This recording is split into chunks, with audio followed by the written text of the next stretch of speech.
Clear है question number 6? तो triplet ion based leaving group रहेगा यहाँ पे। Question number 7, identify correct order of leaving group ability for the given leaving group. अब ये same question class में कराया गया है। अब ये कहाँ का पार्ट है तुम्हारा? Basics of reaction maximum. तो जहाँ पे क्वेश्चन आ रहा है कि लिविंग ग्रुप, तो यहाँ पे एक बार सोचना है कि क्वेश्चन नहीं बन रहा है, तो जहाँ पे सर ने बताया हुआ है कि लिविंग ग्रुप, वहाँ पे प्लस पेज पलट कर देखो तो वो क्वेश्चन शायद बन जाए। इसमें ऑर्डर क्या रहेगा तुम्हारा? 4, रियल में बताता हूँ अभी, 3, 2, 1। 4 सबसे जो सबसे ज्यादा स्टेबल वही बेटर लिविंग ग्रुप। तो 4 सबसे ज्यादा स्टेबल क्यों? क्योंकि 3 इक्विवेलेंट रेजोनेटिंग स्ट्रक्चर बनता, मैंने ऊपर बताया हुआ है। थर्ड वाले में CH3 एसीटेट आयन है वहां पे। इसमें क्या होता है जब रेजोनेंस कराओगे तो 2 इक्विवेलेंट रेजोनेटिंग स्ट्रक्चर। तो 4 के बाद क्या आ जाएगा इसमें? 3। देन 2 में क्या बनता है? रेजोनेंस तो होता है बट उसमें नॉन इक्विवेलेंट रेजोनेटिंग स्ट्रक्चर बनता है, और फर्स्ट में कोई रेजोनेंस ही नहीं आ रहा है यहाँ पे, दैट मींस सबसे लास्ट में। तो जो जितना स्टेबल लिविंग ग्रुप होगा उसका लिविंग ग्रुप एबिलिटी उतना ही ज्यादा। क्लियर है क्वेश्चन नंबर 7? तो इस तरीके से सोचना था यहाँ पे। Question number 8, leaving group ability order among the following. अब इसका देखो मीनिंग क्या है यहाँ पे। C6H5 that means benzene ring, और यहाँ पे एक O- फिनॉक्साइड आयन है यहाँ पे। फिर C6H4, इसका क्या मीनिंग है? यहाँ पे बेंजीन रिंग ही है, O-, और PCH3 लिखा हुआ, दैट मींस पहला पोजीशन पे CH3, O-, और इसमें दिया हुआ है OCH3, पहला पोजीशन पे OCH3। OCH3 का मतलब क्या? पहला पोजीशन पे रहेगा वो। और फिर O-, NO2। इसमें लिविंग ग्रुप एबिलिटी का ऑर्डर बताओ, इसमें क्या आ रहा है सब लोगों का, चेक करो। तो जो सबसे ज्यादा स्टेबल एनायन होगा, तो सबसे ज्यादा स्टेबल एनायन कौन सा रहेगा?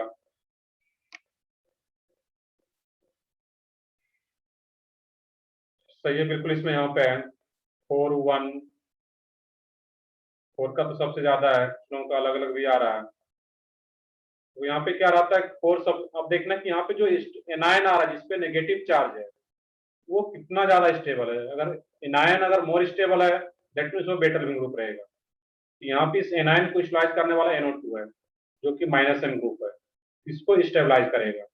OCH3 तो ऑलरेडी इलेक्ट्रॉन डेंसिटी यहाँ पे ज्यादा है, और इलेक्ट्रॉन डोनेट अगर करता है यहाँ पे है, इलेक्ट्रॉन डेंसिटी जो उसका O- था उसको डिस्टलाइज करेगा वहां पे, क्योंकि इलेक्ट्रॉन लेना नहीं चाहेगा। ये CH3 भी क्या करेगा? डिस्टलाइज ही करेगा इसको। तो मोर स्टेबल क्या रहेगा? 4 के बाद 1। अब ये +M से इसको डिस्टलाइज करेगा, और ये प्लस आई एंड HC से। प्लस है मोर इफेक्टिव होता है, ये ज्यादा डिस्टलाइज करेगा।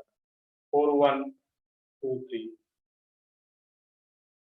क्लियर है? तो लिविंग ग्रुप एबिलिटी का क्वेश्चन जब भी आता है उसमें चेक करना है तुम्हें कि स्टेबिलिटी उसका क्या है। जितना ज्यादा स्टेबल होगा उतना ही उसका लिविंग ग्रुप एबिलिटी ज्यादा रहेगा।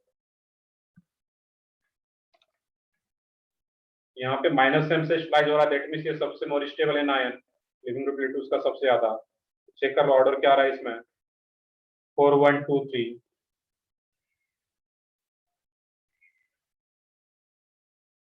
1 का ज्यादा रहेगा यहाँ पे, क्योंकि 1 में कोई ग्रुप नहीं लगा हुआ, इसमें डिस्लाइजिंग ग्रुप लगा हुआ। एनाइन को यहाँ पे डिस्लाइज करेगा ये, +I+M से। ये ऑर्डर आता है। Question number 13। क्वेश्चन नंबर 13 में which of the following reaction is substitution reaction. कौन सा रिएक्शन सब्स्टिट्यूशन रिएक्शन आ रहा है यहाँ पे?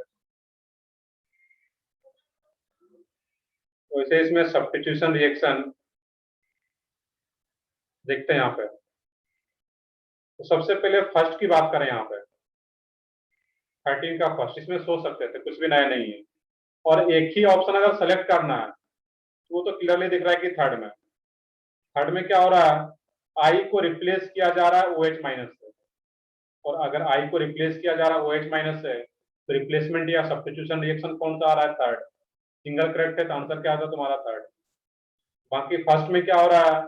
H2 आकर के ऐड हो रहा है वहां पे, तो एडिशन हो रहा है। सेकंड में कौन सा प्रोसेस है? 13 का सेकंड ऑप्शन कौन सा रिएक्शन हो रहा है? एलिमिनेशन। एलिमिनेशन। बिल्कुल करेक्ट है, बी आर और बी आर एलिमिनेट हो रहा है और अल्किन फॉर्म हो रहा है। तो अल्किन जब भी फॉर्म हो रहा है दैट मीन एलिमिनेशन। तो सिर्फ थर्ड ही क्या है इसमें तुम्हारा सब्स्टिट्यूशन। फोर्थ की बात करें, फोर्थ एक डिफरेंट टाइप का रिंग आगे हम लोग पढ़ेंगे, बट इसमें भी जो होता है यहाँ पे सी एन माइनस, ये सी एन का सी एन माइनस आकर के अटैक करता है और ये पाई बॉन्ड ओपन होगा। इसमें निक्लियोफिलिक एडिशन होता है, ना कि सब्स्टिट्यूशन, क्योंकि कोई ग्रुप यहाँ से बाहर नहीं जा रहा है, वो एज इट इज है वहां पे है। इसमें क्या होता है निक्लियोफिलिक एडिशन, तो सब्स्टिट्यूशन सिर्फ थर्ड आ जाता है। क्वेश्चन नंबर 15, क्वेश्चन नंबर 15 में the weakest nucleophile but best ring group. अब देखो यहाँ पे ट्रिपलेट आयन का नेम भी दे रखा है 15 का फर्स्ट ऑप्शन कि CF3 SO3 माइनस को क्या बोलते हैं ट्रिपलेट आयन। यहाँ पे बोला जा रहा है कि the weakest nucleophile but best leaving group, सही है इसमें। तो बेस्ट लिविंग ग्रुप कौन सा रहेगा यहाँ पर भी, यहाँ पर भी क्या रहेगा बेस्ट लिविंग ग्रुप, फर्स्ट ही ट्रिपलेट आयन। और अगर मोर स्टेबल है तो उसका न्यूक्लियोफिलिसिटी क्या होगा, कम होगा, वीकेस्ट न्यूक्लियोफाइल होगा और बेटर लिविंग ग्रुप रह पाएगा जो कि ट्रिपलेट आयन है। चलो ये तो बेसिक्स ऑफ रिएक्शन मैक्सिमम का डीपीपी था यार। नेक्स्ट है इसमें SN1 SN2।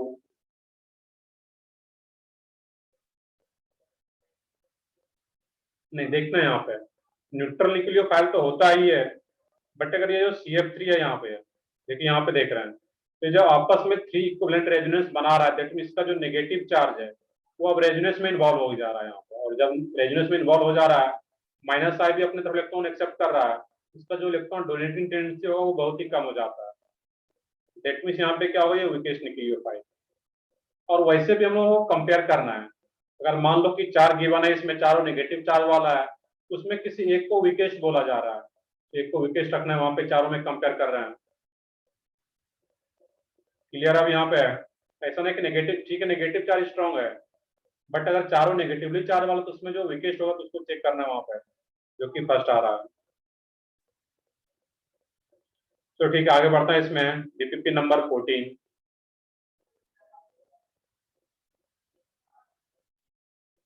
डीपीपी नंबर 14,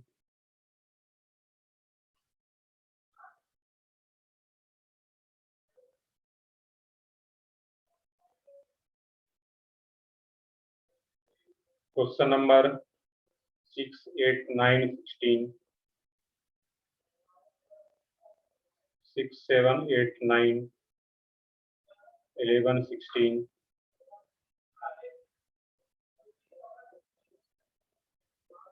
14 भी है इसमें।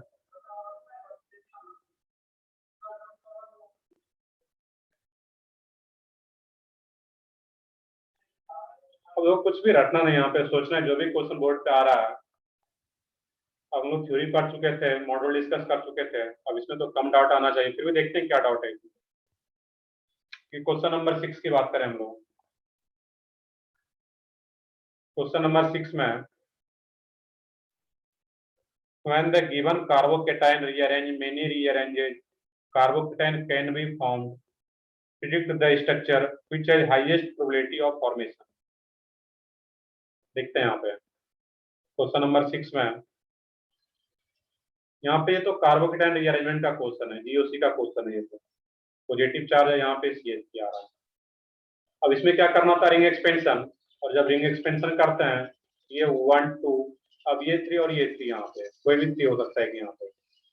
अब इसको अगर हम लोग इधर से कनेक्ट करते हैं इस केस में, तो पॉजिटिव चार्ज कहाँ पे आ जाएगा तुम्हारा 2 पे, जैसे ये कनेक्ट होता है तो पॉजिटिव चार्ज 2 पे,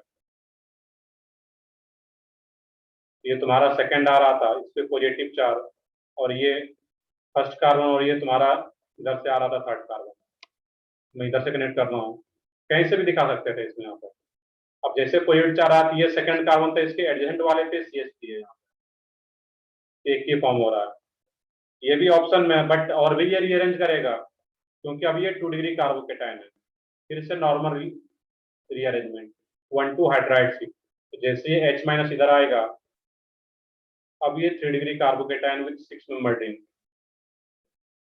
ये तुम्हारा मोर स्टेबल होगा। तो आंसर क्या रहता तुम्हारा इसमें, थर्ड।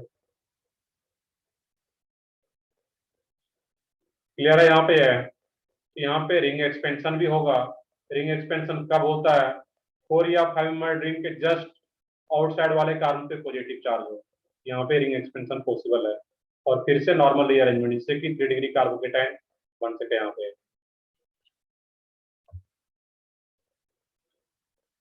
क्लियर है? यहाँ पे क्वेश्चन इस टाइप से सिर्फ रीअरेंज करके देखना था वहां पे।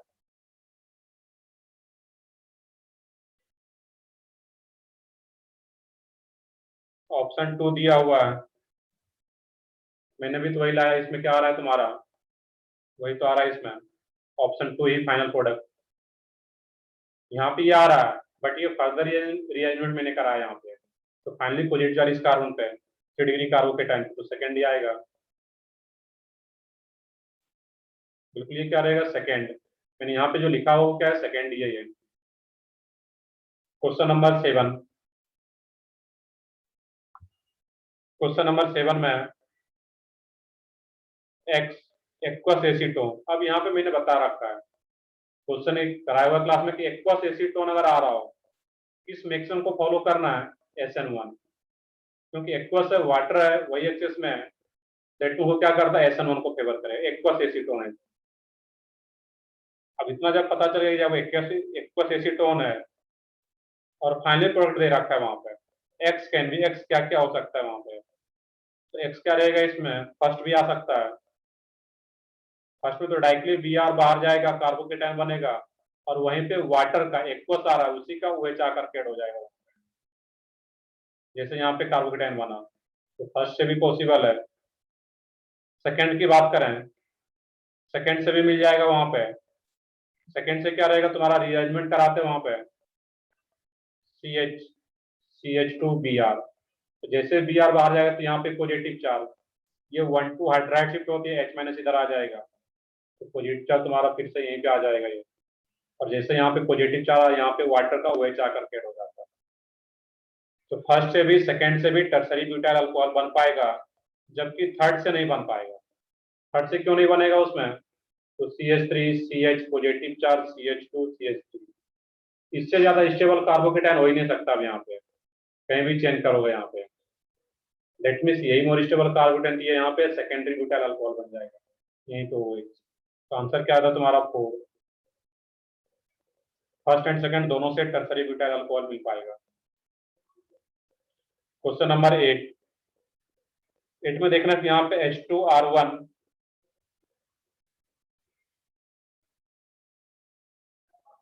जो देखते हैं यहाँ पे क्वेश्चन नंबर 8 आसान सा। इसमें SN1 H2O बोला जा रहा है यहाँ पे, और H2O का क्या मीनिंग है यहाँ पे? SN1, उसमें R1 R2 R3।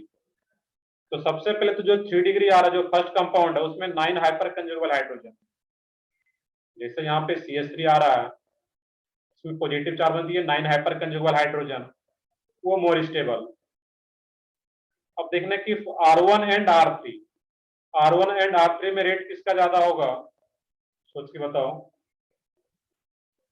R1 और R3 में, क्योंकि सेमी कार्बोकेटाइन फॉर्म हो रहा है वहां पे। R1 लॉजिक क्या है उसका? R1 का क्यों ज्यादा हो रहा है? सही है बिल्कुल आंसर। कार्बोकेटाइन सेम बन रहा है, बिल्कुल सही है। उसमें क्या है? बेटर लिविंग ग्रुप है, Br बेटर लिविंग ग्रुप है, दैट मींस उसका रेट ज्यादा रहेगा। बिल्कुल ऐसा नहीं कि यहाँ पे सिर्फ पीछे से आंसर देख के सॉल्व करना है, एक एक क्वेश्चन का लॉजिक के साथ सोचोगे तो फिर चीजें वो याद रह पाएगा। R1 फिर R3, R3 का ज्यादा क्यों R2 से? क्योंकि R3 में हाइपर कंजुगेबल हाइड्रोजन 9 आ रहा है, जबकि R2 वाले में जो कार्बोकेटाइन फॉर्म हो रहा है वहां पे, उसमें 4 ही हाइपर कंजुगेबल हाइड्रोजन आ रहा है, सेकेंडरी कार्बोकेटाइन है वो, देखो उसका ऑर्डर क्या रहेगा पीछे।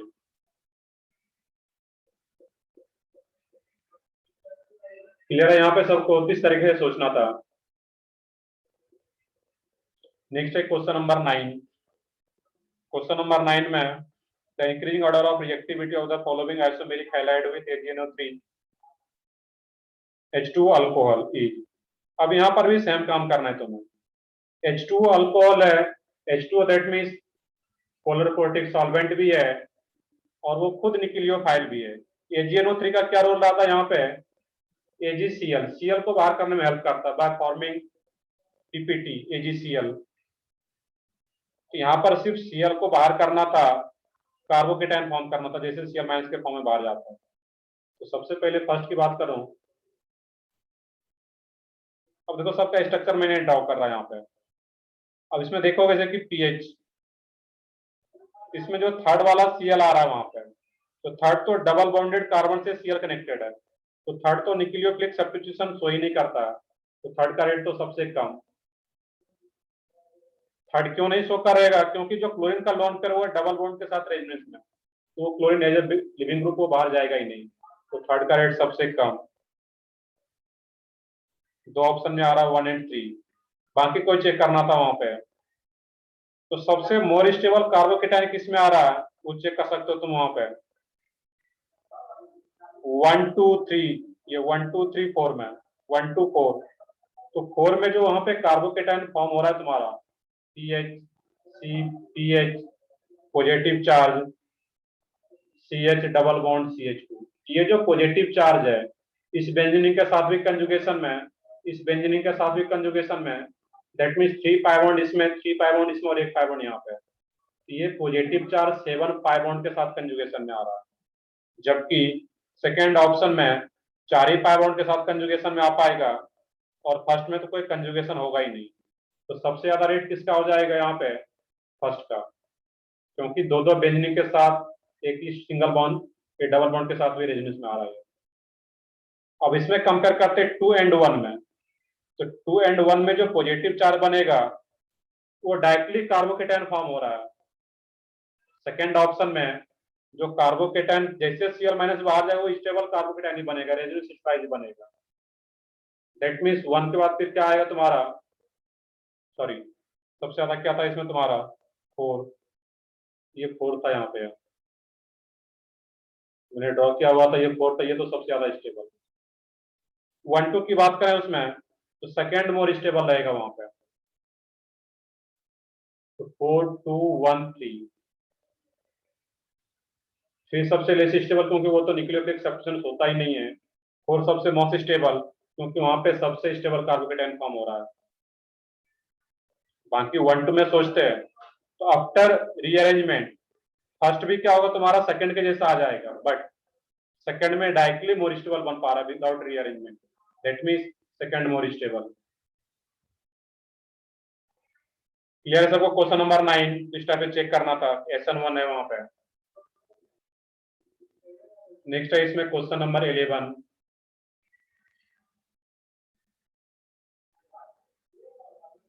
क्वेश्चन नंबर 11 में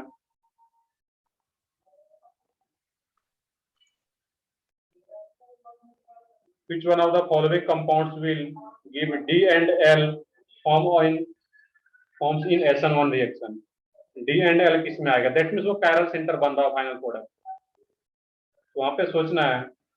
देखिए फर्स्ट ऑप्शन है 11 का, उसमें तो Br के जगह Br को रिप्लेस करके कोई भी न्यूक्लियोफाइल आएगा लाइक OH माइनस या जो भी हो वहां पे, तो Br को रिप्लेस करके अगर OH ला भी देते हैं वहां पे है फर्स्ट ऑप्शन में, तो 3 ग्रुप तो सेम ही है वहां पे, तो ये D and L chiral centre नहीं बन पाएगा।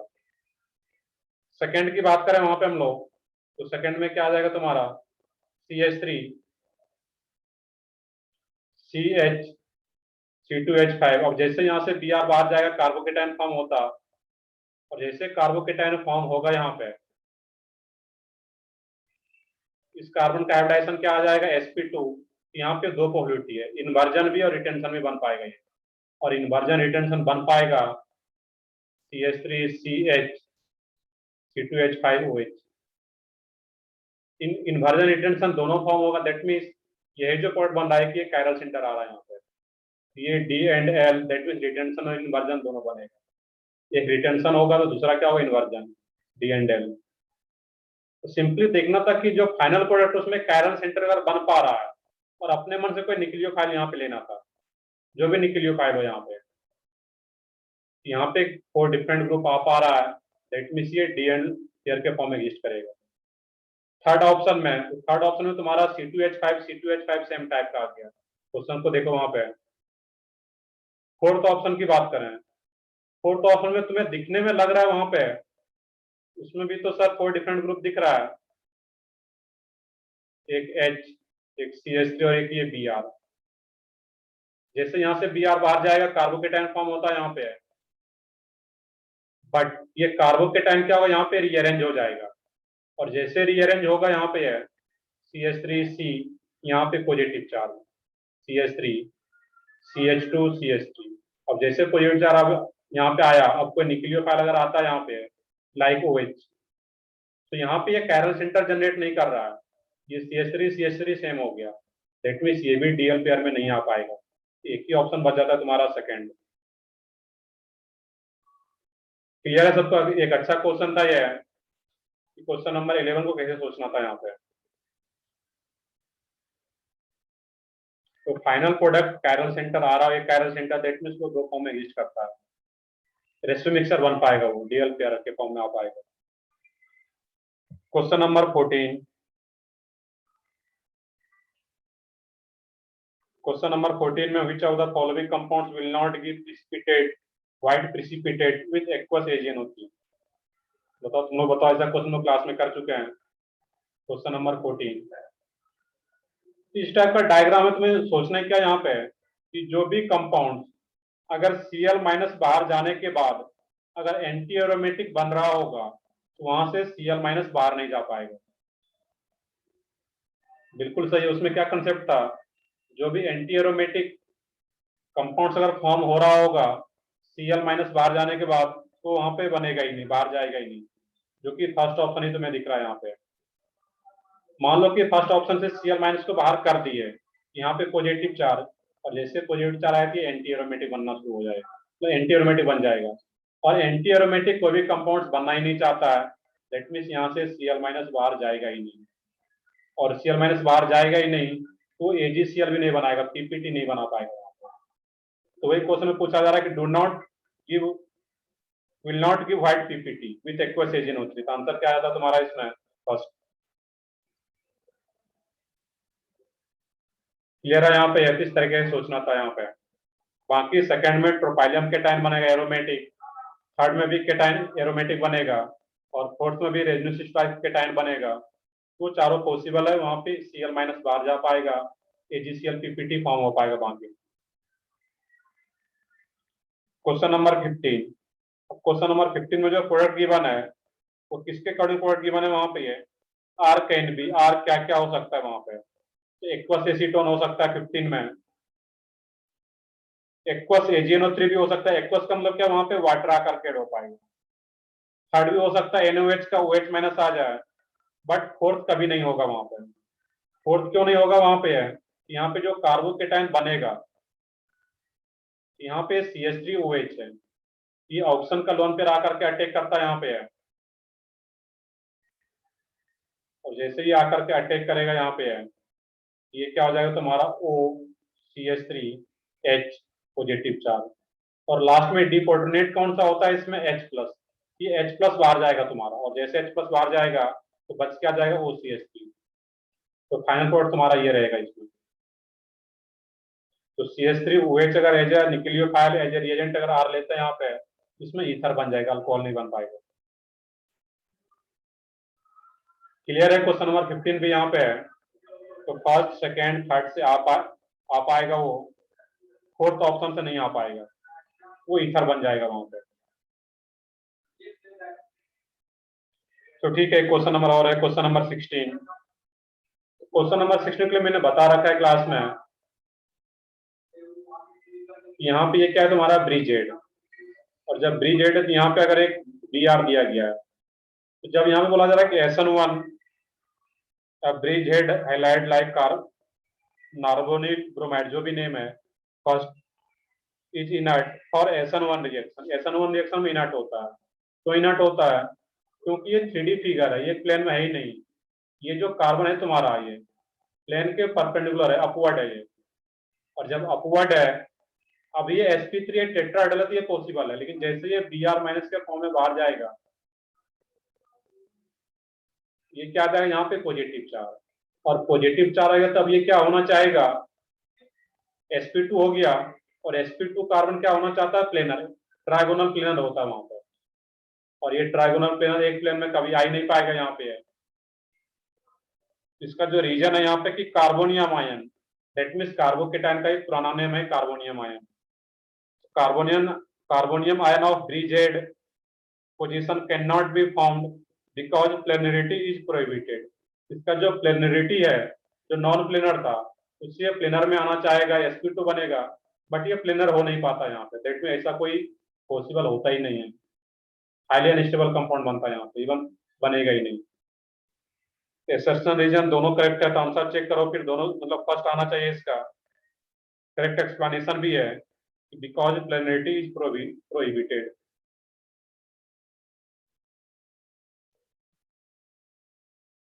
तो रीजन तो क्लास में ये किए हुए, ये रीजन भी याद रखना यहाँ पे है।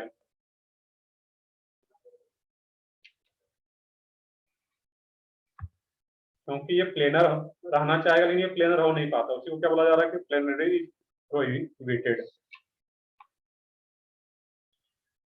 चलो ठीक है, आगे बढ़ता हूँ इसमें। डीपीपी नंबर 15, 13, 14 तो मैंने पहले ही दिया गया था, मतलब पिछले लेक्चर में बताया हुआ था। डीपीपी नंबर 15 भी SN1 का ही, SN2 का, उसको रिमूव करना है। DPP number 15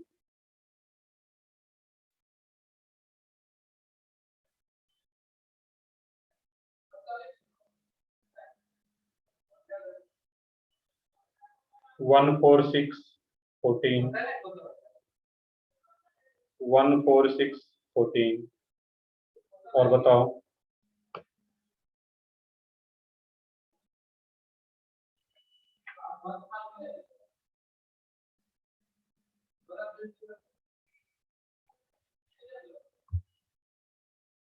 question number 1,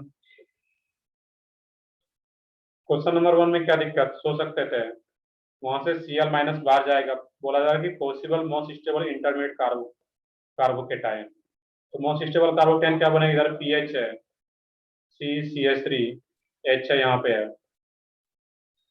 CH positive charge, pH. जैसे Cl माइनस बाहर जाएगा तो यहाँ पे पॉजिटिव चार्ज, ये पॉजिटिव चार्ज रेजोनेंस में तो है यहाँ पे, बट हाइपर कंजुगेट हाइड्रोजन कितना आ रहा है, यहाँ पे एक ही आ रहा है। तो अगर ऐसा कुछ हो जाए यहाँ पे, ये जो CH3H और ये H और ये आ रहा है यहाँ पे अगर रीअरेंज होकर ये पॉजिटिव चार्ज इधर आ जाता तो 1 2 हाइड्राइड शिफ्ट अगर हो जाता है यहाँ पे, तो ये क्या हो जाएगा तुम्हारा pH CH3 positive charge CH2 pH. अब ये पॉजिटिव चार्ज इस बेंजीन के साथ रेजोनेंस में साथ साथ 5 हाइपर कंजुगेबल हाइड्रोजन भी आ रहा है यहाँ पे। दैट मीन्स ये मोर स्टेबल कार्बोकेटाइन होगा। तो ऑप्शन से चेक कर लो कौन सा आ रहा है इसमें।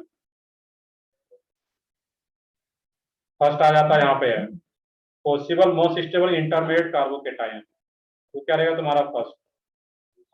यहाँ पे अगर CH है तो यही इजिली माइग्रेट करेगा यहाँ पे, क्योंकि ये हाइड्रोजन स्मॉलर एटम इजिली यहाँ पे ये माइग्रेट कर जाता है।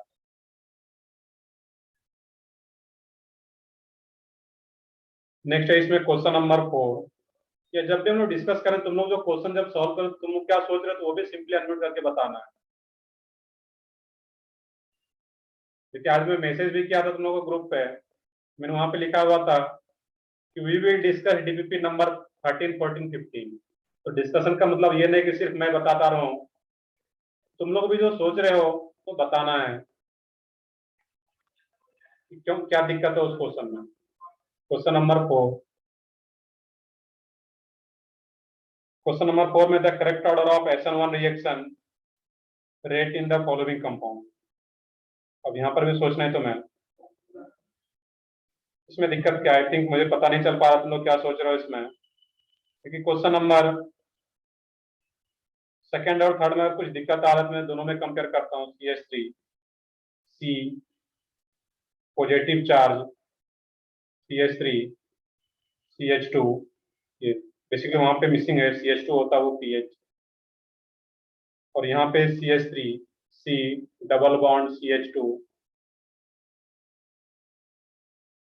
क्वेश्चन नंबर 10 भी है, देख लेते हैं उसको भी।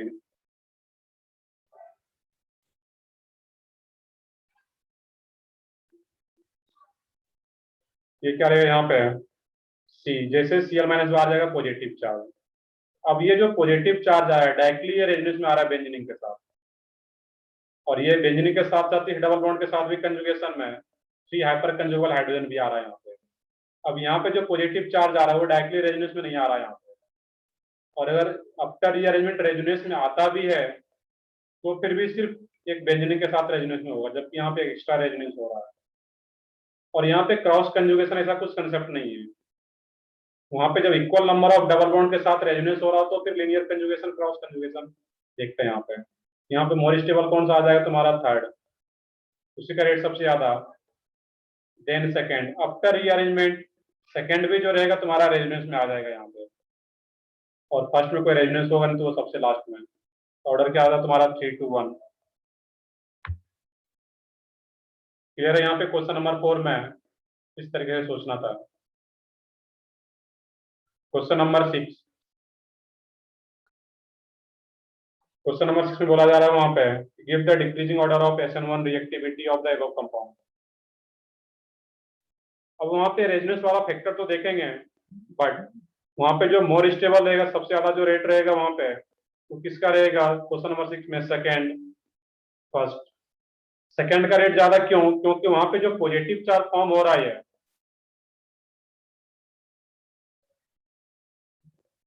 क्वेश्चन नंबर 10 हो गया है, देखते हैं वहां पे हम लोग।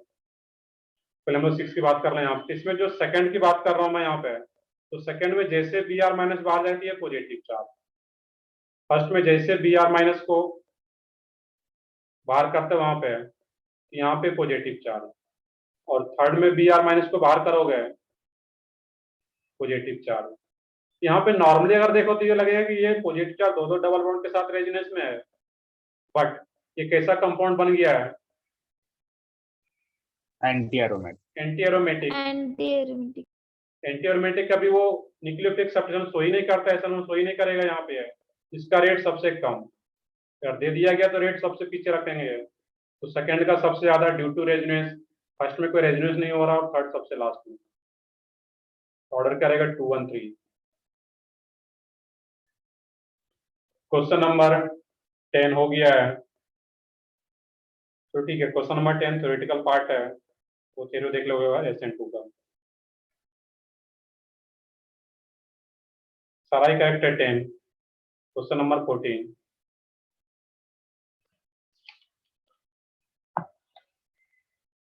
क्वेश्चन नंबर 14 में, according to SN2 reaction which is major product और द फॉलोइंग रिएक्शन। अब देखो ये भी काफी आसान सा है। क्वेश्चन नंबर 14, पहले तो ये बताओ कि SN2 का स्टीरियोकेमिस्ट्री क्या होता है? Inversion. Inversion. 100% inversion. 100% inversion product, that means वो सिर्फ इन्वर्जन ही बनता है, रिटेंशन कुछ बनेगा ही नहीं।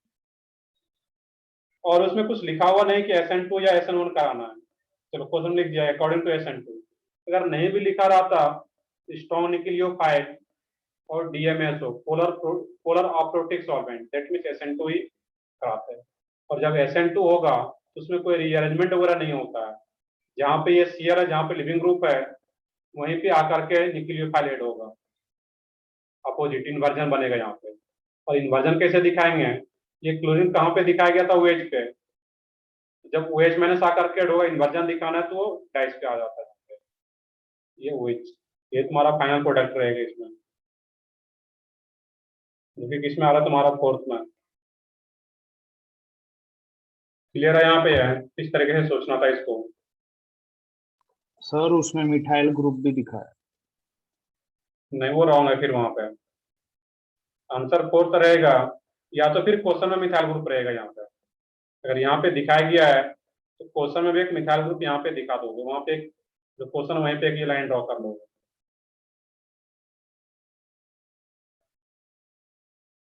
क्वेश्चन नंबर 14 में बस ये मिसप्रिंट है, यहाँ पे है। अगर ऑप्शन में 4 में दिया हुआ यहाँ पे है, यहाँ पर भी क्वेश्चन में भी एक CH3 ऐड कर लेते हैं। चलो ठीक है। बाकी DPP नंबर 16 में कुछ SN2 का, ये न्यूक्लियोफिलिक सब्स्टिट्यूशन का भी, और कुछ E1 E2 का भी, जिसको अभी नहीं करना, हम लोग देखेंगे आगे अभी।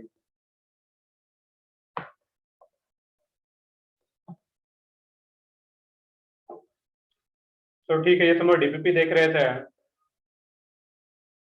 और जब लोग थ्योरी पढ़ रहे थे उसमें लोग E2 का कुछ रिएक्शन कर रहे थे वहां पे। E2 वाले रिएक्शन में ही कुछ और पार्ट हम लोगों को बचा हुआ है उसका, बहुत ज्यादा हम लोग देखते हैं। कुछ सी पार्ट बचा हुआ है, कुछ हम लोग एग्जाम्पल देख लेते हैं। बाकी तुम लोगों का कल पेपर पे, तो अपना पेपर का प्रिपेयर करोगे। तुम लोगों का थर्ड लेक्चर भी है या नहीं है? थर्ड लेक्चर है Yes, sir. sir. Third lecture, हाँ एक minute, third lecture MSK sir का है। तो सर क्या पढ़ा रहे हैं तुम लोगों को? तुम लोग कुछ रिवीजन करा रहे होंगे। P block. टी ब्लॉक पढ़ा रहे हैं। तो टी ब्लॉक में कहाँ से स्टार्ट किए, कौन से ग्रुप का? Nitrogen family से. नाइट्रोजन फैमिली से। बेसिकली पी ब्लॉक का जो दो ग्रुप है, 13 एंड 14 ग्रुप, वो तुम्हारा इसका पार्ट 11 का पार्ट है। 12 का जो पार्ट रहता है वो 15, 16, 17 एंड 18 ग्रुप जो है पी ब्लॉक का, वो 12 के बुकलेट में दिया गया है। तो ठीक है, बाकी जो पी ब्लॉक है तुम्हारा, अगर केमिकल बॉन्डिंग टेस्ट में आ रहा है तो केमिकल बॉन्डिंग को अच्छे से रिवाइज करते हो तो कहीं ना कहीं वो तुम्हें पी ब्लॉक में भी हेल्प करेगा, क्योंकि जितना भी स्ट्रक्चर वगैरह होता है वो तुम्हें ये केमिकल बॉन्डिंग में ही बता दिया गया होगा।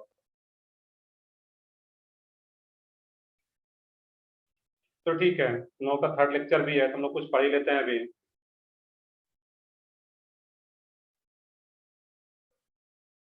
एराइल हैलाइड, बिल्कुल एराइल हैलाइड वाला भी आएगा यहाँ पे टेस्ट में।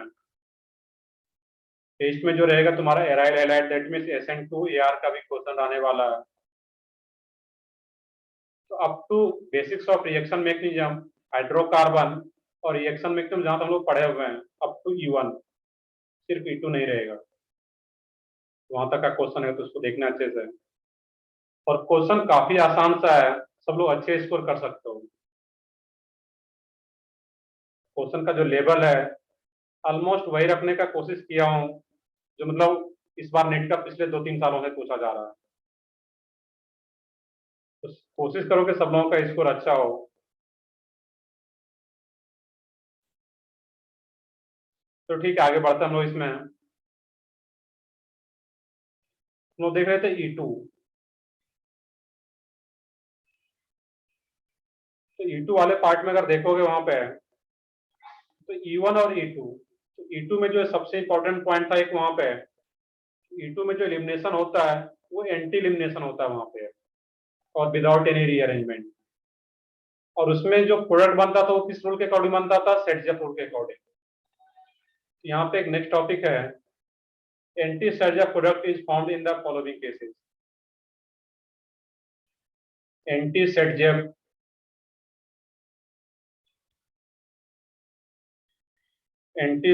Product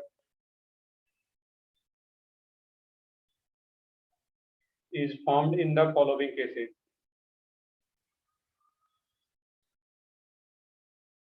In the following cases. अभी तक तुम लोग E1 E2 पढ़ते आ रहे थे, उसमें सर्जक रूल के अकॉर्डिंग प्रोडक्ट बना रहे थे। कुछ एक आधे एग्जाम्पल में अलग भी बन रहा था, एंटी सर्जक प्रोडक्ट भी बन रहा था, बट इन जनरल एंटी सर्जक कब कब बनता है तो देखना यहाँ पे। एंटी सर्जक product is found in the following cases. और ये केस काफी इंपॉर्टेंट है यहाँ पे है, क्योंकि नॉर्मल जो सर्जक रूल के अकॉर्डिंग प्रोडक्ट होता है वो सारे बच्चे वहां से बना ले जाते हैं। यहाँ पे थोड़ा सा समझने वाला पार्ट है, इसको ध्यान से देखोगे। और एक बार E2 को रिवाइज भी करो, जो पिछला लेक्चर में वो पढ़े थे कि E2 में क्या क्या था, कैसे हम लोग प्रोडक्ट बना पा रहे थे एग्जाम्पल से।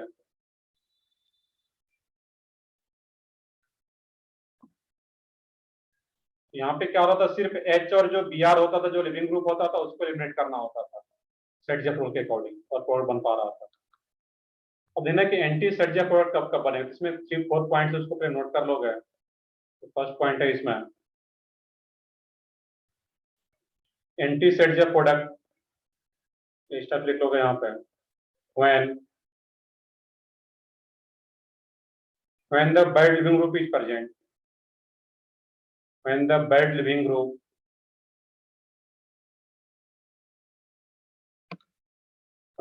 living group chlorine, NH3 plus और SR2 plus are present। देखते हैं इसका एग्जांपल हम देखेंगे अभी। तो पहला कंडीशन एंटी सेटजेफ कब बनेगा? जब बैड लिविंग ग्रुप प्रेजेंट हो, chlorine, NH3 plus, SR2 plus mainly तो फ्लोरीन ज्यादा क्वेश्चन में आता है और NH3 प्लस की। एग्जाम्पल देखते हैं इसका। सेकंड कंडीशन यहाँ पे है एंटी सेडजर प्रोडक्ट बनने का।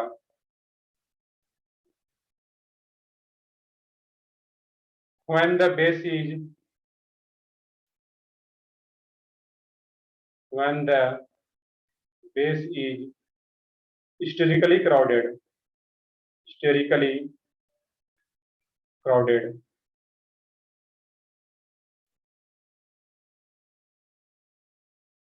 like tertiary butoxide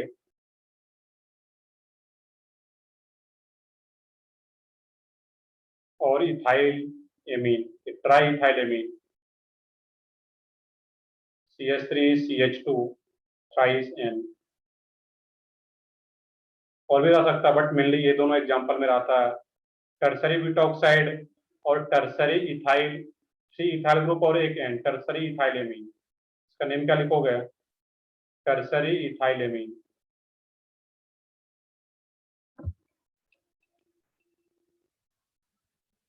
tertiary इथाइलेमीन। देखते हैं इसका रीजन यहाँ पे कैसा क्या होता है जो कि एंटी सेडजर प्रोडक्ट बन पाता है यहाँ पे। थर्ड पॉइंट,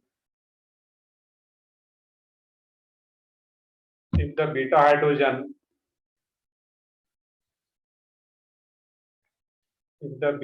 और इसमें भी सबसे, इस तीनों पॉइंट में भी सबसे इंपॉर्टेंट पॉइंट ये है तुम्हारा second one, if the beta hydrogen or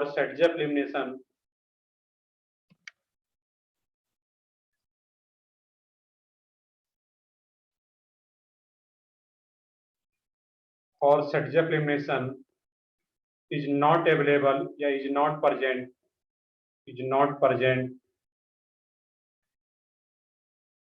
at antiposition,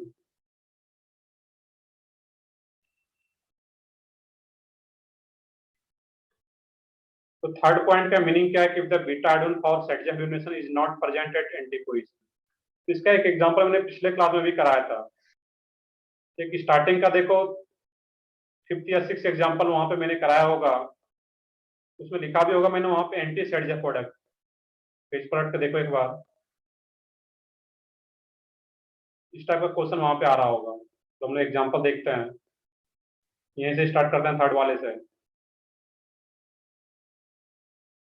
मान लो कि ये तुम्हारा यहाँ पे CH3 आ रहा हो और यहाँ पे Br हो, इसमें क्या बनेगा प्रोडक्ट? सोचो, ये सेम क्वेश्चन मैंने क्लास में कराया होगा। सॉरी, रिएजेंट दे रहा हूं मैं यहाँ पे NaNH2 और हीट, स्ट्रॉन्ग बेस और हीट, स्ट्रॉन्ग बेस और heat that means E2।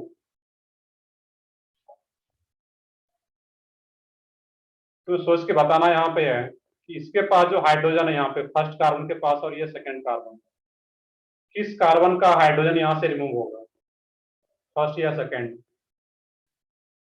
Br तो एलिमिनेट होगा ही, Br के साथ कौन सा कार्बन का हाइड्रोजन रिमूव होगा, फर्स्ट और सेकंड? सेकंड बिल्कुल सही है। रीजन क्या इसका यहाँ पे है? तो रीजन ये है कि Br डाइस पे है और ये CH3 अगर यहाँ पे वेज पे है तो यहाँ पे इसका हाइड्रोजन कहाँ पे होगा? डाइस पे। ये H और Br तो सेमी साइड हो गया, तो यहाँ से H एलिमिनेट नहीं होगा कभी भी। जबकि यहाँ का दो हाइड्रोजन है, दो हाइड्रोजन, तो कोई एक वेज पे और कोई एक डाइस पे रहेगा यहाँ पे। तो ये वेज वाला हाइड्रोजन और यहाँ का डाइस वाला Br एंटी पोजिशन से बाहर जाएगा यहाँ पे। इसमें जो मेजर पोर्ट बनता है तुम्हारा एंटी सेडजर, क्योंकि सेडजर रूल के अकॉर्डिंग इधर का हाइड्रोजन बाहर जाना चाहिए था, तभी ये मोर स्टेबल अल्किन बन पाता है यहाँ पे। लेकिन इसमें मोर स्टेबल अल्किन बनेगा ही नहीं यहाँ पे, क्योंकि यहाँ पे हाइड्रोजन है ही नहीं, एलिमिनेट होगा ही नहीं यहाँ पे। ये चीज रह जाता है यहाँ पे है CH3 और यहाँ पे डबल बॉन्ड हो जाता है। ये क्या तुम्हारा एंटी सेडजर प्रोडक्ट।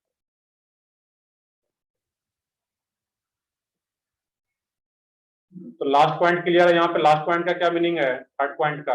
बाकी दोनों का एग्जांपल देखते हैं अभी हम लोग। तो जब भी एंटी सेडजर यूनिवर्सिटी के लिए अगर हाइड्रोजन अवेलेबल नहीं होगा वहां पे, तो वो क्या आ जाएगा तुम्हारा वहां पे? एंटी सेडजर पोर्ट बनेगा यहाँ पे। नेक्स्ट है इसमें सेकंड एग्जांपल के लिए हम लोग सेकंड पॉइंट के लिए एग्जांपल देखें तो पहले करो यहाँ तक।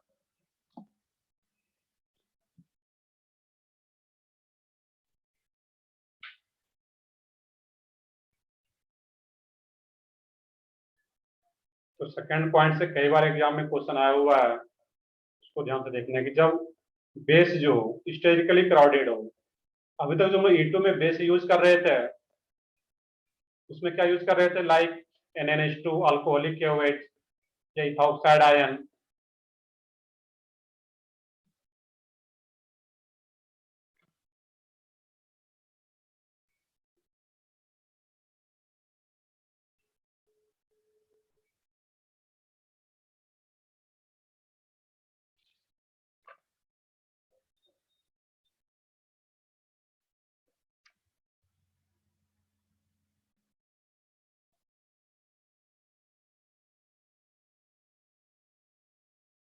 कर ले, कॉपी कर लिया था सब लोग।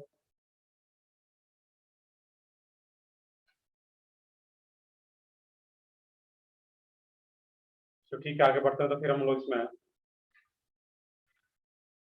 नेक्स्ट एग्जांपल आते हैं इस पेज पे भी हम लोग अभी तो नोट नहीं किए। तो अब एग्जांपल इस टाइप का अगर हो CH3 C CH3H CHBr CH3 और यहाँ पे क्या दिया रहा है तुम्हें, टर्सरी ब्यूटॉक्साइड। टर्सरी ब्यूटॉक्साइड का मतलब क्या आ रहा है यहाँ पे, तो मैं यहाँ पे लिख के दे रहा हूँ TBuO minus with tertiary butyl alcohol. ऐसा मैंने स्टार्टिंग में एज ए रिएजेंट एग्जांपल लिया होगा कि क्या क्या बेस यूज करते हैं। तो tertiary butoxide with tertiary butyl alcohol और ये रिएक्शन क्या होना, E2। अब यहाँ पे सोचना है कि जो टर्सरी ब्यूटॉक्साइड होता है, यहाँ पे ध्यान दोगे वो होता है क्या, CH3C CH3 CH3O minus.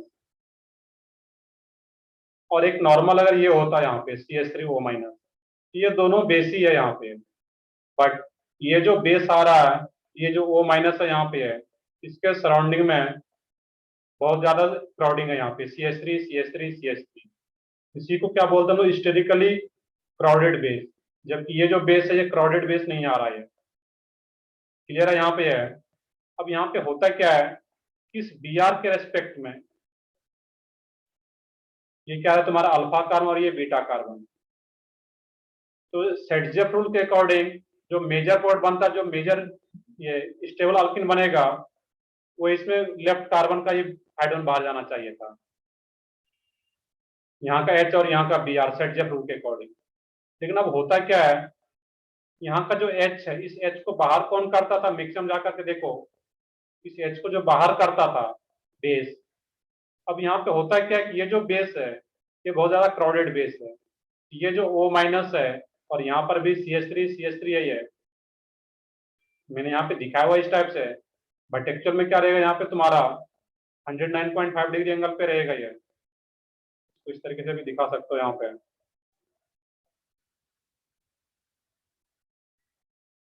CH3। यहाँ पे देखना कि इस कार्बन पे दो दो CH3 अवेलेबल है। अब होता है क्या, ये जो O माइनस है, ये O माइनस इस H को बाहर ही नहीं कर पाता। H, ये जो H प्लस आ रहा है यहाँ पे, इस H प्लस को बाहर करेगा ही नहीं, क्योंकि जैसे ही इस H प्लस को अप्रोच करेगा, ये भी क्राउडेड बेस है और यहाँ पर भी CH3 क्राउडिंग है यहाँ पे।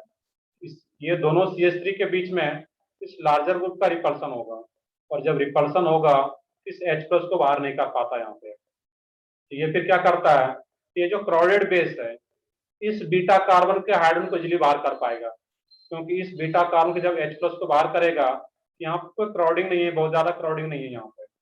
ये करता क्या है, इजिली इसी के H प्लस को बाहर कर देता है यहाँ पे है, और जैसे इसके H प्लस को बाहर करता है, तो इसे दिखा सकते हो प्रॉपर यहाँ पे CH2 और एक H यहाँ पे मैं दिखा दे रहा हूँ। ये जैसे इस H प्लस को बाहर करे, क्योंकि यहाँ पे क्राउडिंग नहीं है, और क्राउडिंग में जैसे इस H प्लस को बाहर कर, इसका इलेक्ट्रॉन इधर शिफ्ट होगा और ये Br बाहर चला जाएगा। तो फाइनल प्रोडक्ट क्या बनेगा, CH3 CH CH3 CH double bond CH2। तो यहाँ पे मेजर यही रहेगा जब बेस तुम्हारा हिस्टेरिकली क्राउडेड गिवन हो क्वेश्चन में। मैं रिपीट कर दे रहा हूँ, यहाँ पे है लॉजिक सिंपल सा है कि जब क्राउडेड बेस होगा तो जो क्राउडेड हाइड्रोजन है यहाँ पे, तो उस हाइड्रोजन को रिमूव नहीं कर पाएगा, उसको एलिमिनेट नहीं कर पाएगा, क्योंकि यहाँ पर भी क्राउडेड हाइड्रोजन है, तो दोनों ग्रुप के बीच में रिपल्सन होगा, दोनों CH3 के बीच में रिपल्सन होगा इस क्राउडेड बेस का। तो ये क्राउडेड बेस इजिली किस बीटा हाइड्रोजन को बाहर करे, जहां पर की क्राउडिंग बिल्कुल भी नहीं है, यहाँ पे इजिली इसी H+ को बाहर करेगा, और जैसे इसको H+ को बाहर करेगा, इसको इलेक्ट्रॉन शिफ्ट होगा और Br को बाहर करेगा, ये H और Br यहाँ से बाहर जाता है।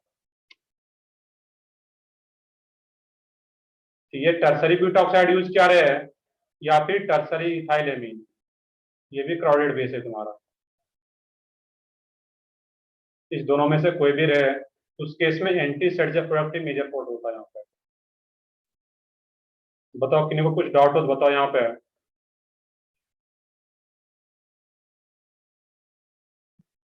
कि एंटी सेडजेफ प्रोडक्ट क्यों बन पा रहा है, उसका लॉजिक क्लियर हो। और इसी क्वेश्चन में तुम्हारा जो यही क्वेश्चन आ रहा है यहाँ पे, सेम क्वेश्चन CH3 CHBr और ये CH3, अब इसमें अब ये दे दिया जाता है यहाँ पे CH3O- हीट, CH3OH और हीट, इसमें क्या बनता है मेजर प्रोडक्ट। यहाँ पे क्राउडेड बेस नहीं, ये नॉर्मल बेस है, और जब नॉर्मल बेस है ये CH3O- इस H+ को अप्रोच करके इजिली H+ को बाहर कर पाएगा, क्योंकि यहाँ पे आपको क्राउडिंग नहीं है। यहाँ पे नॉर्मल तुम्हारा ये H और ये Br बाहर जाता, और इसमें यहाँ पे है C⋯C HCH3 ये फॉर्म हो जाता है, यहाँ पे नॉर्मल जो बन रहा था।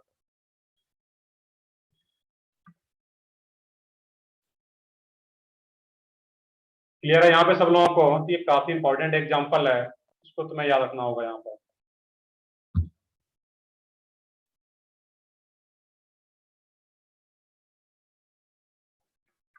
एक और एग्जांपल कर लेते हैं, ये तो बस समझने के लिए था, इसको नोट करने की जरूरत नहीं है यहाँ पे।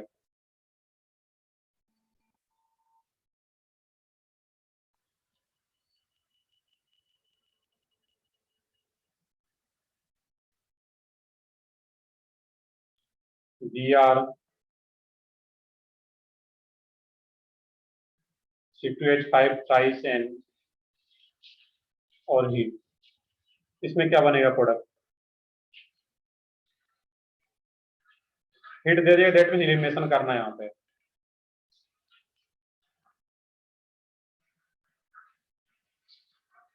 सोचो यहाँ पर भी, इसमें भी देखना है कि यहाँ पे Br ये अल्फा कार्बन, ये बीटा कार्बन और ये बीटा कार्बन। तो सेडजेफ का मतलब क्या था कि जहाँ पे लेस नंबर ऑफ हाइड्रोजन होगा वहां से मेजर प्रोडक्ट बनता था, और इसका जस्ट उल्टा बनेगा यहाँ पे एंटी सेडजेफ। तो जब क्राउडेड बेस होगा तो यहाँ पे एंटी सेडजेफ, दैट मीन्स यहाँ पे मोर नंबर ऑफ बीटा हाइड्रोजन, तो यहाँ से ये बाहर जाएगा, तो ये H इधर का बाहर जाता और ये Br, तो मेजर प्रोडक्ट इधर बन जाएगा तुम्हारा। तो ये बिल्कुल उसमें आयो इस टाइप का प्रोडक्ट बन जाता है यहाँ पे।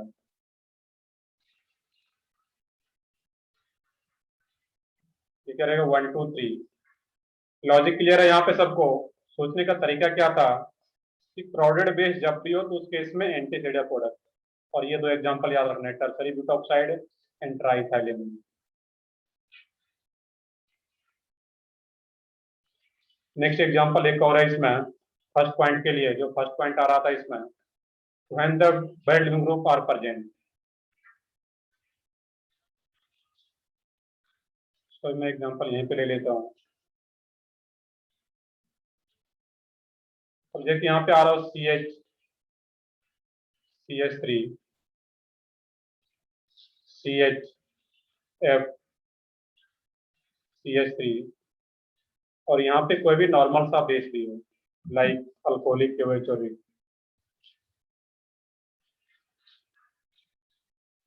तो नॉर्मल जो अगर लाइक यहाँ पे क्लोरीन ब्रोमीन आयोडीन अगर होता तो फिर अलग प्रोडक्ट बनता है यहाँ पे, लेकिन क्लोरीन आ गया। वैसे भी जानते हैं हम लोग लिविंग ग्रुप एबिलिटी जो रहता है यहाँ पे है RI RBr RCl और RF। तो क्लोरीन का जो लिविंग ग्रुप एबिलिटी रहता है वो बहुत ही कम रहता है, इसलिए हम लोग किस कैटेगरी में रखते हैं इसको, बैड लिविंग ग्रुप। इजिली बाहर नहीं जाता यहाँ पे क्लोरीन। अब देखो यहाँ पे होता क्या है, ये तो ऑर्डर आ रहा था, ये पता है सब लोगों को। तो ये ऑर्डर में सबसे पीछे दैट मीन्स वो बेड लिविंग ग्रुप। अब इसमें होता क्या यहाँ पे है कि जो ओ एच माइनस बेस है यहाँ पे, ये ओ एच माइनस किस साइड उनको बाहर करेगा, यहाँ पे दो पॉसिबिलिटी है, या तो इस एच को बाहर करेगा यहाँ पे है, या तो फिर इस एच को बाहर करेगा। मैं दोनों जगह से बताता हूँ बाहर करके। यहाँ पे ये ओ एच माइनस अगर इस एच प्लस को बाहर करता है यहाँ पे, देखोगे ध्यान से, C H three C H, C H three C H F, C H two H.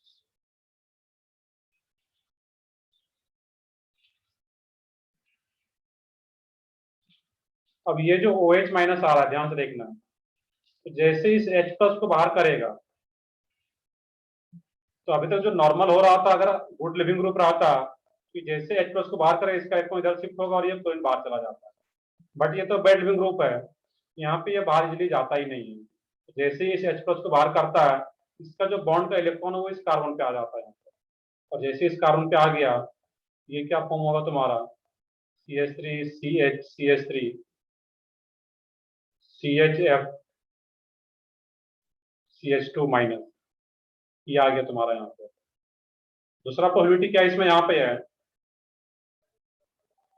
तो दूसरा पॉसिबिलिटी ये था तुम्हारा इसमें कि जब वही ओ एच माइनस इस बीच वाले हाइड्रोजन को अगर बाहर करता है यहाँ पे, मैं यहाँ से ले लेता हूँ इसको, ये जो एच था यहाँ पे है,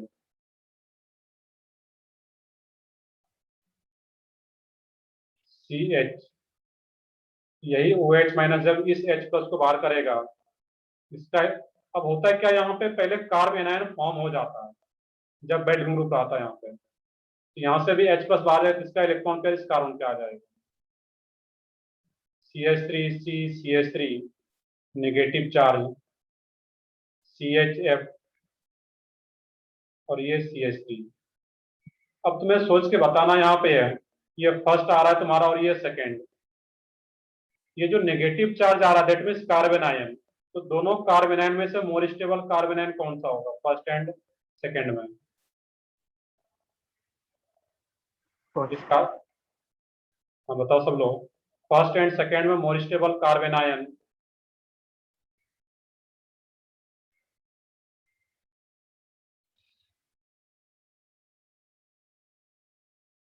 सही है, मैक्सिमम लोगों का सही है, कुछ लोगों का गलत भी आ रहा है। देखो इसमें यहाँ पे ये कार्बन आयन है, यहाँ पे नेगेटिव चार्ज की बात कर रहा हूं मैं यहाँ पे, इसमें मोर स्टेबल कौन सा रहेगा तुम्हारा, सेकेंड।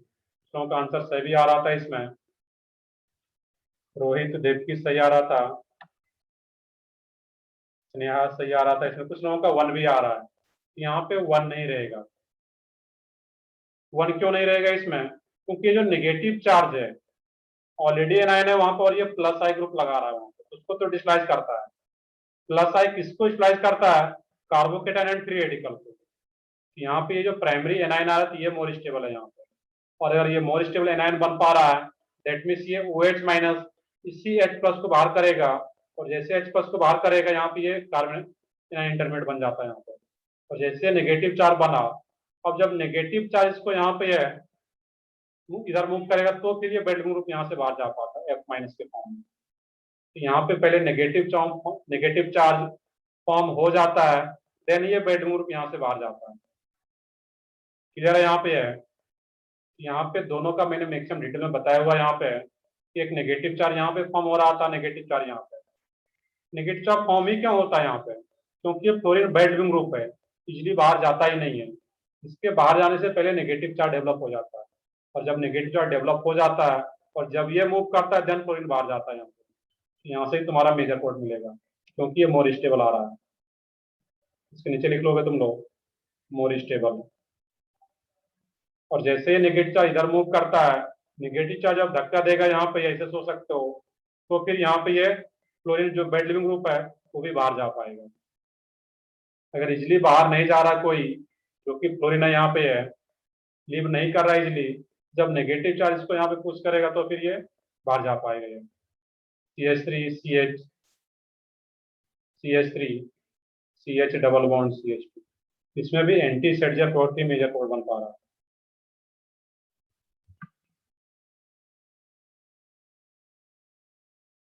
क्लियर है यहाँ पे? ये भी एक इंपॉर्टेंट एग्जांपल है, इसको भी याद रखना है यहाँ पे कि जब क्लोरीन दिख जाए तुम्हें क्वेश्चन में एज ए लिविंग ग्रुप, तो तुम्हें वहां पे सतर्क हो जाना कि कहीं ना कहीं उसमें एंटी सेट बन रहा होगा। क्योंकि मैंने जितना भी एग्जाम्पल पीछे लिया हुआ है, किसी भी एग्जाम्पल में फ्लोरीन को एज ए लिविंग ग्रुप नहीं लिया हुआ था। तो ठीक है, एक लास्ट एग्जाम्पल और कर लेते हैं यहाँ पे हम लोग।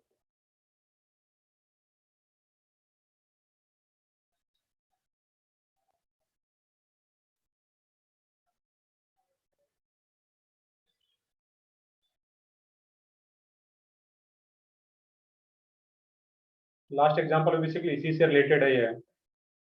अगर इस टाइप का कुछ क्वेश्चन हो यहाँ पे तो मैं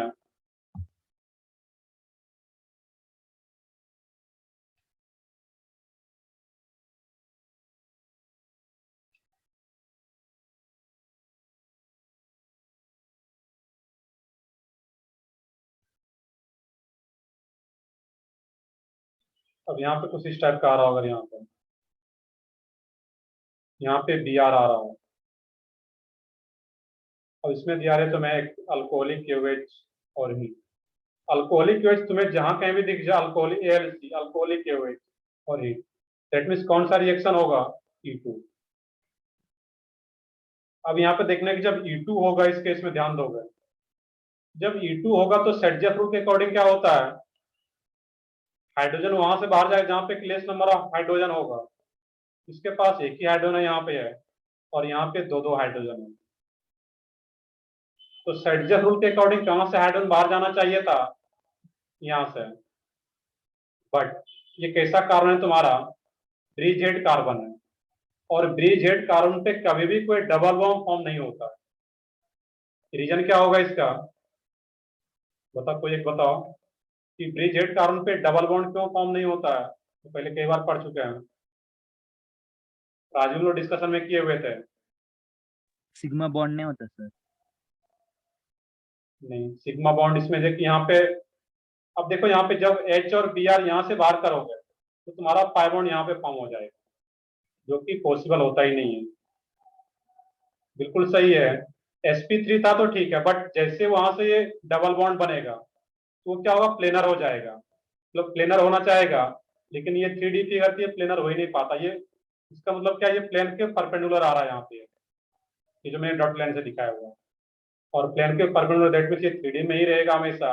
जबकि डबल बॉन्ड बनेगा तो ये प्लेनर होना चाहिए, जो कि पॉसिबल नहीं है। ये प्लेनरिटी को प्रोहिबिट करता, प्लेनर होने ही नहीं देगा यहाँ पे। दैट मीन्स यहाँ का H बाहर जाएगा ही नहीं, तो बाहर कहाँ से चला जाएगा? ये H और Br, तो फाइनल कोड क्या बन जाता है यहाँ पे? ये तो एज इट इज रहेगा यहाँ पे, और यहाँ पे डबल बॉन्ड। एक ये भी पॉइंट हम लोगों ने लिखा हुआ नहीं था, बट ये भी याद रखना है कि जब ब्रिजहेड कार्बन पे हाइड्रोजन प्रेजेंट हो तो वहां पे E2 नहीं होकर के, एलिमिनेशन ना होकर के, ये एंटी सेट जो भी बनाता है, जहाँ पे कि मोर नंबर ऑफ हाइड्रोजन वहीं से H को बाहर करेगा। ये रीजन क्लियर है सबको? यहाँ के H को क्यों नहीं बाहर कर रहा है? तो ब्रिजहेड कार्बन पे कभी भी डबल बॉन्ड पॉसिबल नहीं है। चलो ठीक है, हम लोग यहाँ तक ही रखते हैं, नेक्स्ट क्लास में फिर हम लोग आगे देखेंगे इसी में, एलिमिनेशन में ही। ये सेटजेफ का एक, जब हम लोग पिछला केस पढ़े थे E2 का ये पार्ट आ जाता है, बट ये एंटी सेटजेफ, इसको हम लोग एंटी सेटजेफ नाम देते हैं, या एक और नेम भी बोलते हैं इसको, एंटी सेटजेफ या हॉफमैन प्रोडक्ट। जहां पर इसमें एंटी सेटजेफ लिखे हुए हो, एंटी सेटजेफ को एक और नेम देते हैं हम लोग एंटी सेटजेफ, या फिर हॉफमैन भी बोलते हैं हम लोग इसको, हॉफमैन प्रोडक्ट। इसको भी लिख लोगे यहाँ पे। बाकी नेक्स्ट क्लास में और भी ये हॉफमैन क्या होता है हम लोग देखेंगे डिटेल में यहाँ पे।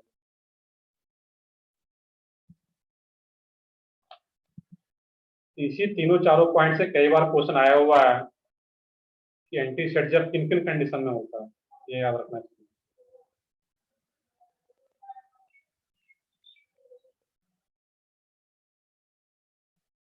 चलो ठीक है, हम लोग यहीं तक रखते हैं, बाकी टेस्ट पे प्रिपेयर करो, और P block test P block अगर नहीं आ रहा है सिर्फ क्लास अटेंड करो, फिर अगर नया चैप्टर है पी ब्लॉक, फिर अपना टेस्ट का प्रिपरेशन करो। और क्वेश्चन काफी आसान ब्लॉक रखा में- है। हाँ बताओ। Excuse me sir, P block ने आने वाला है क्या? नहीं, पी ब्लॉक तो सिलेबस में नहीं दिया गया, तो मैं तो पी ब्लॉक रहेगा भी नहीं। मैं जितना सिलेबस में दिया गया है ग्रुप पे है, केमिस्ट्री की बात करूँ तो उसमें इलेक्ट्रोकेमिस्ट्री, फिजिकल में, इनऑर्गेनिक केमिस्ट्री में केमिकल बॉन्डिंग, और फिर ऑर्गेनिक केमिस्ट्री में तुम्हारा हाइड्रोकार्बन एंड जो करंट टॉपिक चल रहा है reaction मिक्सन up to E1।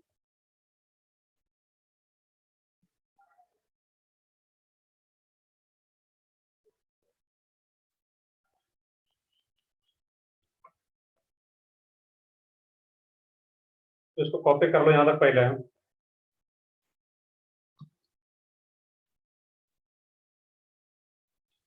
Test का टाइमिंग मोस्ट प्रोबेबली तुम्हारा आफ्टरनून में ही रहेगा, जो तुम्हारा ओरिजिनल टाइमिंग होता है नीट का 2 to 5, क्योंकि अभी मॉर्निंग में भी लेक्चर है, इवनिंग में भी लेक्चर है, कई सर को टाइम नहीं मिल पाता पेपर ये बनाने का, तो संडे मॉर्निंग में ही बन पाता है वो। इसलिए जनरली तुम्हारा पेपर शाम में ही रखा जाता है। और शाम में होने का ये रीजन भी है, नीट का जब फाइनल पेपर दोगे तो वो भी तुम्हारा, उसका भी टाइमिंग 2 to 5 ही रहता है। तो उस टाइम में जब पेपर देने का प्रैक्टिस रहेगा तो कम से कम उस टाइम में तो नींद नहीं आएगा।